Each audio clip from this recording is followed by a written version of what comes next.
Moi, mä oon Eetu. Mä oon 19-vuotias varjakkalainen, syntyperäinen sellainen. Mä oon asunut mun koko elämän täällä.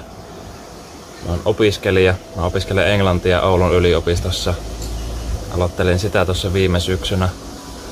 Ja mä tosiaan hain tämmöiseen Oulun kaupungin kesätyöharjoitteluun nyt viime keväänä tänne Kalamajalle ja pääsin. Mä hain nimenomaan tänne, koska mulla on omaa kiinnostusta taiteeseen.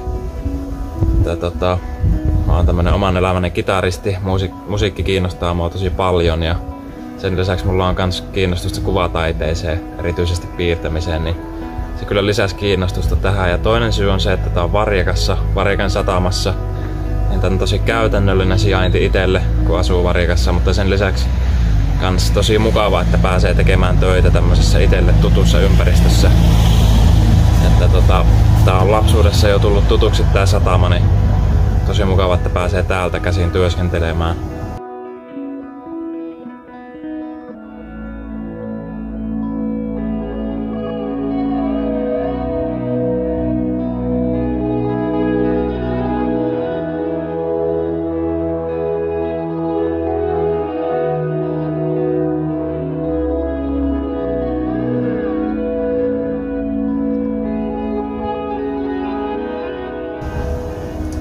Mun työtehtävät oli tosi monenlaisia.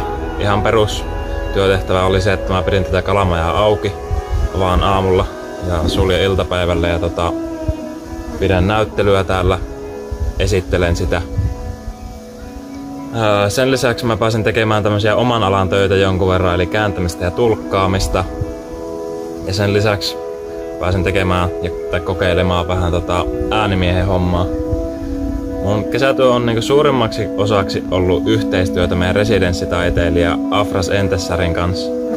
Hänen kanssa me käytiin 2 kertaa tuolla Varikasaaressa semmoisella ohjatulla kierroksella, jossa mä sitten tulkkasin hänelle, toimi äänimiehenä ja sitten se materiaali mitä me kerättiin, niin mä oon kääntänyt sitä vielä englanniksi hänelle, että hän pystyy muokata sitä.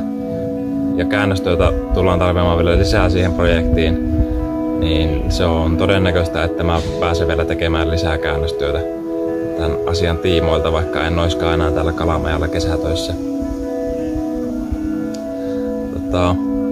Mä suosittelisin tätä aika monille, tätä kesätyötä, koska tää on niin monipuolista ja tähän pystyy vaikuttamaan niin paljon. Erityisesti jos taide kiinnostaa, niin tosi vahva suositus. Mutta sen lisäksi myös, jos itse haluaa päästä vaikuttamaan siihen, millaisia hommia tekee, niin mä suosittelen. Itse pääsen tosiaan tekemään oman alan juttuja aika paljon. Jos monipuolinen työ kiinnostaa, niin tää on varmasti tosi sopivaa.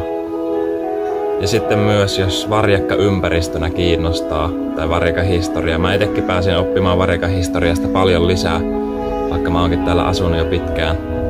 Niin jos Varjakka tai Varjakan historia kiinnostaa, niin sitten myös tosi vahva suositus, että hakee tänne ensi kesälle.